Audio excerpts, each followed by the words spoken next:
How do we predict the weather?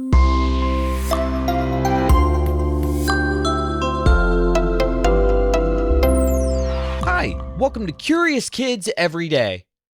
I'm Josh. How are you doing today? It's so good to hear from you. Hey, do you ever ask your parents, is it going to rain today?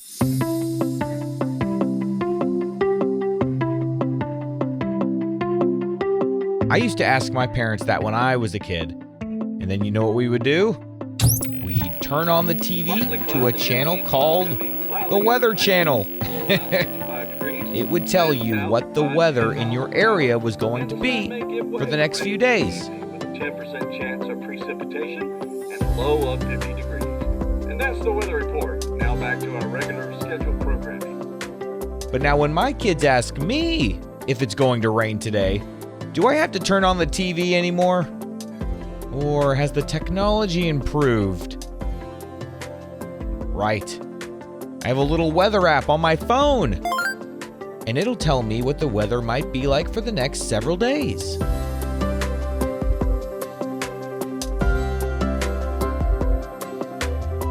Now, is the weather app always right? Was the Weather Channel always right? No. In fact, the other night, we had a really bad windstorm just out of nowhere here in Tennessee. It wasn't on the weather app earlier in the day at all. Just kind of came out of nowhere. So weather apps don't always know exactly what's going to happen next. But a lot of the time, they're pretty accurate. And they even give you a percentage chance of rain. Maybe it says 30% or 50%, or sometimes it'll even say 100%. But how does that work? How can a weather app make a guess about the future? And why are they right so often? I was thinking about this today because I got an email from a curious kid named Blake. Blake wondered, how do we predict the weather? Predicting the weather starts with a very simple question. What is the air doing right now?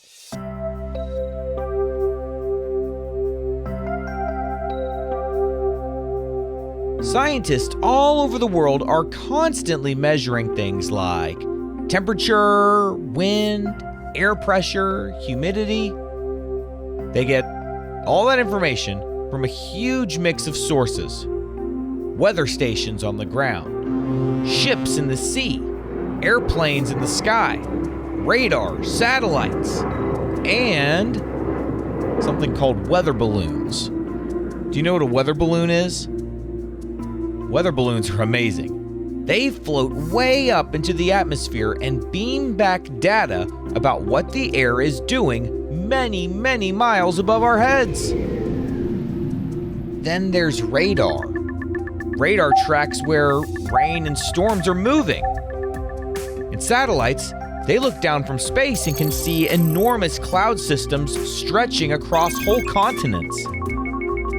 So we have all these different ways to track what's happening on Earth at any given moment. Now, weather happens because air is always moving and changing. Warm air and cold air, they behave differently. Areas of high and low pressure push air around.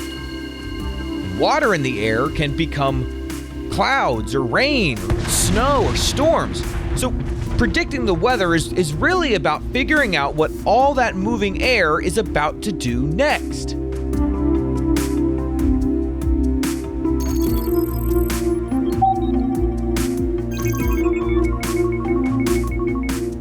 That's where meteorologists come in. Do you know what a meteorologist is? That's a scientist who studies weather. And they use something called computer models, which are basically programs built on math and physics that simulate the atmosphere and try to figure out what's likely to happen in the future. The computer crunches through millions of calculations and says, essentially, given everything we've seen, here's what will probably happen next. That's also why forecasts get fuzzier the further out you go. A 1 or 2 day forecast is usually pretty accurate, but a 10-day forecast, that's likely to change. Because a lot can change between now and 10 days from now. One small shift in wind speed or moisture can snowball into something that totally changes where a storm ends up. That's why those weather apps always show you the percentage chance of a weather event, like rain. Like when it says there's a 30% chance of rain.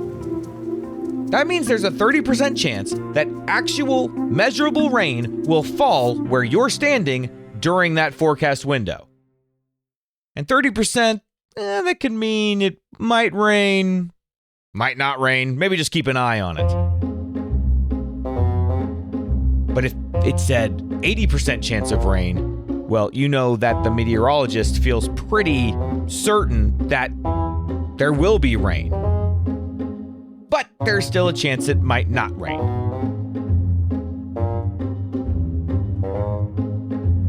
And weather apps miss things sometimes. Meteorologists get it wrong, and that's because nothing about the weather is set in stone.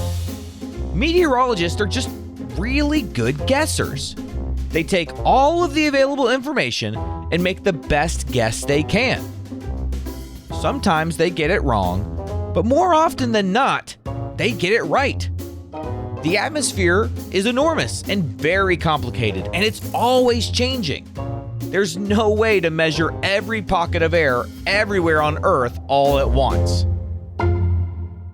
See, meteorologists, they can't see the future, but they can look at the present and make a really accurate prediction about what's going to come next. Like, for example, if you throw a baseball up in the air, can you predict what's going to happen next? Well, there's a really good chance that it's going to come right back down into your hand, right? But what if while it's up there, there's a gust of wind or a sudden earthquake beneath your feet? You can't ever truly be 100% sure of what's going to happen in the future, but you can make a reasonable prediction that the baseball will do what the baseball usually does when you throw it into the air. Usually, most of the time, but not quite always, it's going to come right back into your hand. Now imagine you have a lot of expensive tools to track that baseball and complicated computer models that project out the exact speed and trajectory of the ball based on previous throws. That's what it's like to be a meteorologist. It's a lot of complicated tools for a very complicated job. But part of that job is making it sound very simple to us. There's a 30% chance of rain tomorrow. A lot of science and math went into that very simple statement. And that is how meteorologists predict the weather. And that's the weather report. Now back to our regular scheduled programming. Okay, let's have a quick quiz. What tool helps meteorologists see where rain and storms are moving? It's called radar. And are weather forecasts usually more accurate 1 day ahead or 10 days ahead? Usually 1 day ahead, because a lot less can change between now and tomorrow versus now and 10 days from now. What do we call a scientist who studies weather? We call that person a meteorologist. Let's play true or false. True or false? Satellites can look down at Earth from space and help track clouds. That's true. That's one way we predict the weather. True or false? A 30% chance of rain means it will rain for 30% of the day. No, that's false. True or false? Weather prediction uses measurements from tools and computer models. That's true. True or false? Scientists can measure every tiny bit of air everywhere on Earth at all times. No, that's false. Would you rather be a meteorologist or be able to make it rain?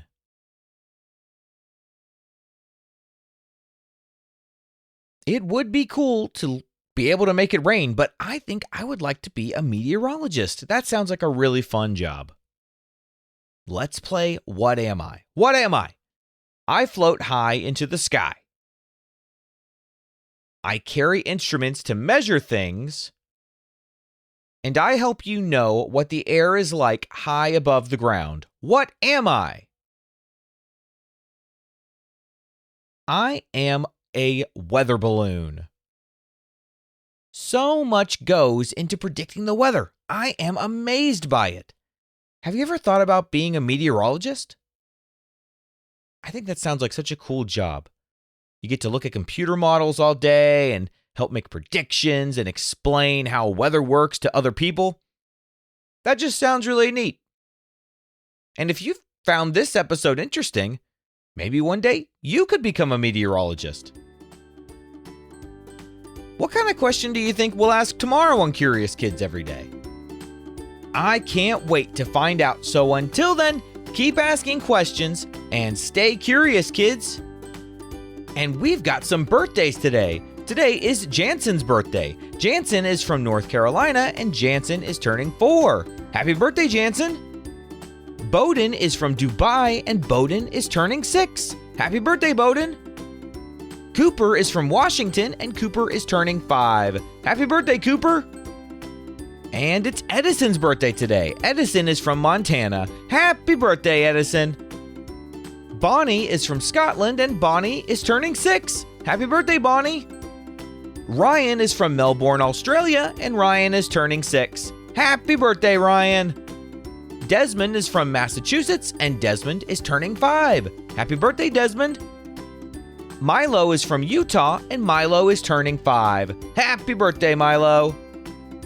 Teo is from Vancouver, Canada, and Teo is turning 5. Happy birthday, Teo. Leo is from Connecticut and Leo is turning 5. Happy birthday, Leo. Harper is from Oregon and Harper is turning 6. Happy birthday, Harper. And Sebastian from California has a birthday this week too. Sebastian is turning 5. Happy birthday, Sebastian. To all the grown-ups listening, if your curious kid wants their birthday mentioned on the show, please visit supportcuriouskids.com and join the Curious Kids Club. That's supportcuriouskids.com. See you tomorrow.